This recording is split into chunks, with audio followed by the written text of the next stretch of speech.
వి gold trusted gold buyers మీరు తాకట్టు పెట్టిన బంగారాన్ని విడిపించి ఈ రోజు ఉన్న మార్కెట్ ధరకు కొనబడును. వి గోల్డ్ ట్రస్టెడ్ గోల్డ్ బయర్స్ మీరు తాకట్టు పెట్టిన బంగారాన్ని విడిపించి ఈ రోజు ఉన్న మార్కెట్ ధరకు కొనబడును. అమ్మమ్మా వింటున్నాను, చెప్పవే. అనంతలక్ష్మి గారింట్లో వాళ్ళ పాప ఆయన తొట్లో వేస్తున్నారట. ఏమైనా ఇస్తే బాగుంటుందేమో. మీ నాన్నకు పుచ్చుకోవడం తప్ప ఇవ్వడం అలవాట్లేదుగా. అయినా ప్రద్దానికి నన్ను అడుగుతారేమిటే? మీ నాన్నని పిన్నిని వదిలేసి. సర్లే, ఇంకేం అడగను పో. మీ బావను అడుగుతావా? అస్సలు అడగను. ఇప్పుడు అలాగే అంటావు. రేపు తాళి కట్టాక అస్సలు వడ్డీ కలిపి గుంజుతావు. బావతోనా? పెళ్ళా? రమ్మన్న అత్తమ్మని బంతికి. ఏమే వాడికి మహారాజు. అందుకే పట్టాభిషేకం చేసి గౌను మీద కూర్చోబెట్టాను. నేను వచ్చేదాకా ఉండమని.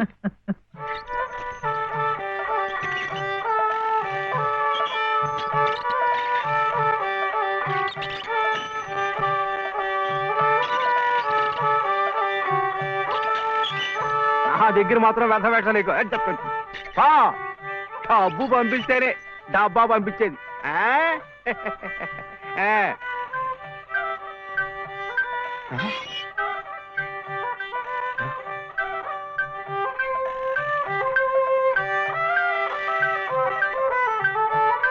అయ్యో అమ్మో,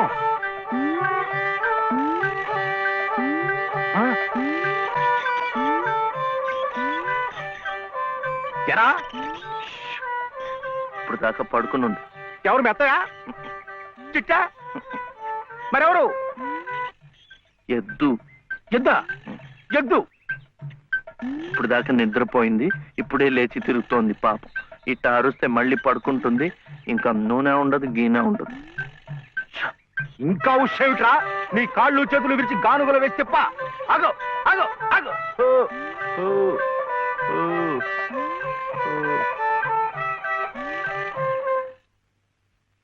చెప్పానుగా పడుకుంటుందని.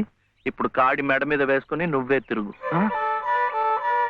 తిరుగుతాను తిరుగుతాను. లే రేయ్ రేయ్, ఆ నూనెంతా డబ్బాలోకి ఇస్తావు. ఎంత నూనె తగలడిపోయిందో, ఎంత నూనె తగలడిపోయిందో. ఏమిట్రా? ఇది అమ్మకూడదు, మట్టిలో కలిసిపోయింది. ఒంటికి రాసుకుని తలంటుకో. అంటుకుంటా అంటుకుంటా. కాంతం కాంతం, సే కాంతం, నువ్వు వెళ్ళి పత్రం పట్టరా.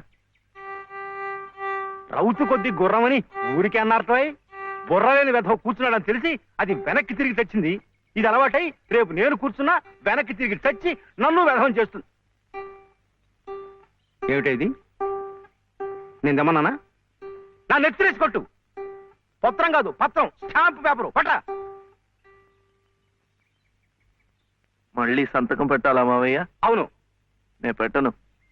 ఎందుకని? ఆయనమ్మ పెట్టద్దంది. పెట్టకపోతే ఈ నష్టం ఎవరు భరిస్తారా? ఎవరు భరిస్తారు? డబ్బా నూనె ఖరీదని తెలుసా? 200. నీ బొంద.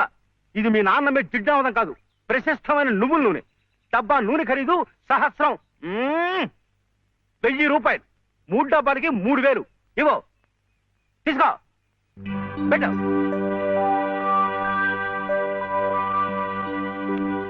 ఇది పెట్టిందే, ఇది పెట్టిందే, ఇది కూడా పెట్టింది. ఇది పెట్టలే. ఏమిటా అది? మళ్ళీ సంతకం పెడుతున్నావా? మావయ్యకు చాలా నష్టం వచ్చిందట, 3 సహస్రాలు. ఎవరు చెప్పారు? ఏమయ్యా రే లే, మళ్ళీ ఇలాంటి సంతకాలు పెట్టావంటే ఒళ్ళంతా బాధలు పెడతా, జాగ్రత్త. నష్టం వచ్చిందట, నష్టం. ఇంతవరకు ఆయన గారు పెట్టించుకున్న సంతకాలు చాలు. నువ్వు జన్మంతా తప్పులు చేసినా ఆయనకేం నష్టం రాదు. వెళ్ళి స్నానం చేసిరా. ఏమిటండి మీరు కూడాను? ఎంత నష్టాన్ని భరించమంటారు? నిండా ముంచేస్తుంటాను. నిక్షేపం లాంటి నువ్వులోనే పిల్ల కాలంలో ఎలా ప్రవేశిస్తుంది చూడండి. పద్దు రాయద్దు. పద్దు నువ్వు కాదయ్యా రాయాల్సింది, నీ పాపాల పద్దు నేను రాయాలి. నా ఇల్లంతా హక్కు భక్తం చేసుకున్నందుకు రాయాలి. వాడి పొలం చేస్తున్నానన్న పేరుతో ఎక్కడికక్కడ పందికొక్కులా మెక్కుతున్నందుకు రాయాలి. నా బిడ్డ పోయిన 3 నెలలకే మళ్ళీ పెళ్లి చేసుకుని మమ్మల్ని ఎలా హింస పెడుతున్నావని రాయాలి. అనంత గారు అనండి. ఇంతకాలం మీ ఇంటి కుక్క కాపలా కాస్తున్నందుకు మీరు అనాల్సిందే, నేర్పడాల్సిందే. ఊరికి ఎందుకంటారయ్యా? పాపాలు చేస్తుంటే అంటారు. మనిషికి ఒక మాట. గొడ్డుకో దెబ్బని నన్ను గొడ్డంటావా? చూసువా, సతీ తులసి లాంటి దాన్ని నా నోటితో ఆ మాట అనగలనా? పిన్ని గారు సామెత మర్చిపోయారేమో అని. నువ్వు సత్తి తెలుసు సరే, ఏమిటా శబ్దాలు? ఇంట్లో ఎవరున్నారు? సతీ సావిత్రి లాంటి దాన్ని నన్ను అనుమానిస్తున్నారా? లోపల శబ్దాలు అవుతుంటే సత్యవంతుడికైనా సరే అనుమానం.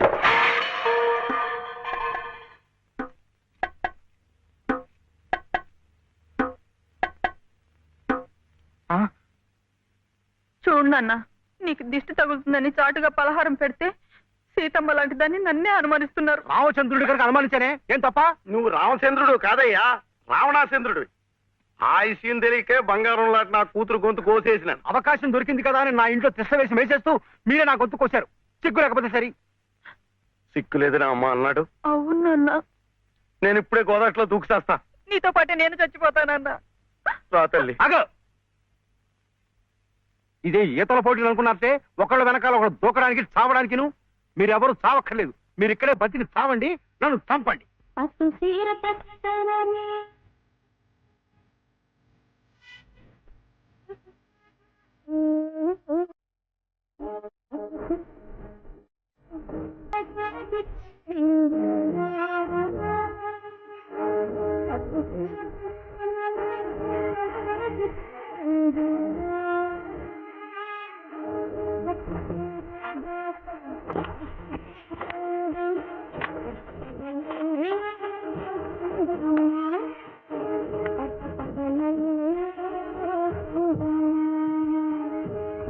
సుబ్బులు, ఏ సుబ్బులు, ఏం శివయ్యా? అదేంటి పట్టపగల్లో చందమామ గురించి పాడుతున్నావు? అడుగో వచ్చాడుగా. ఎక్కడా? ఏడి? నువ్వే. ఏ కాదా? గుండ్రటి మొహం, చక్రాల్లాంటి కళ్ళు, ఎన్నెలల్లే నవ్వు. అయితే పాడుకో. ఏ శివయ్య, కాస్త ఇటొచ్చి ఈ ప్రద్దెళ్ళు అందడం లేదు. వీపు అందకుండా ఎందుకు పెట్టుకున్నావు? మీ ఆడాలతో ఎప్పుడు ఇదే గొడవ. తాలిబొట్టు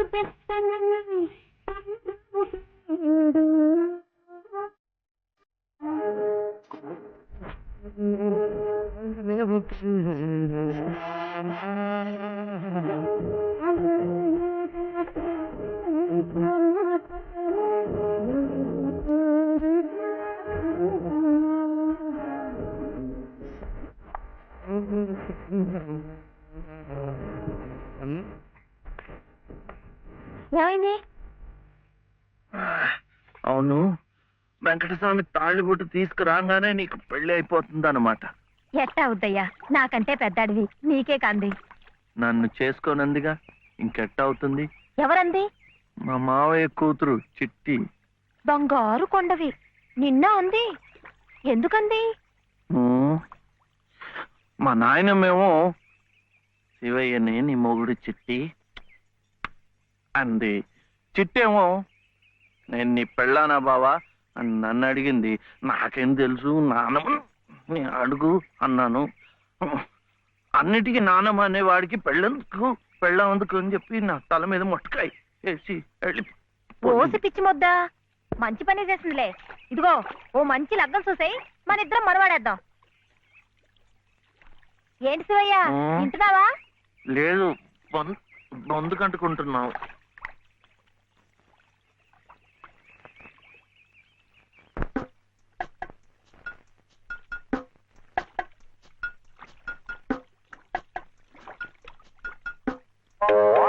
ఏం శివయ్య, పెళ్ళనగానే చేతికేదో కరెంట్ వచ్చినట్టుగా ఉంది. అంటే కర్మ, మను అయితే మన ప్రేమ పట్టపగ్గాలు ఉండవు. ఊరి సచ్చినోడా నువ్వా? ఎల్లెలా ఏటే సుబ్బులు, చెయ్యి మారగానే సాకు తగిలిందటే చుట్టుకున్నట్టుకున్నావు. పట్టేవాళ్ళ బుద్ధేంటో ఆ చెయ్యి వాటంలోనే తెలిసిపోద్ది. అమ్మా!